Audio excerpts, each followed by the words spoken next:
नमस्कार, मैं हूं आपके साथ आयुषी शर्मा। जनसक्रिय न्यूज में आपका स्वागत है। आइए रुक करते हैं आज की ताजा तरीन खबरों की।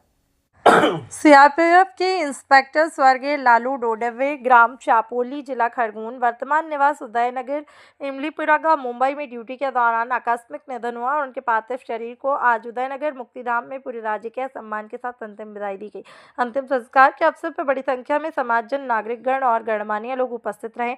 नम आंखों से सभी ने अपने लाल को श्रद्धा सुमन अर्पित किया और शोकाकुल वातावरण में उपस्थित नागरिकों ने प्रार्थना कर ईश्वर से दिवंगत आत्मा की शांति और परिजनों को यह असहनीय दुख सहन करने की शक्ति प्रदान करने की कामना की। स्वर्गीय डोडवे का जीवन अनुशासन, कर्तव्यनिष्ठा और देश सेवा का प्रतीक रहा। इनके निधन से क्षेत्र में शोक की लहर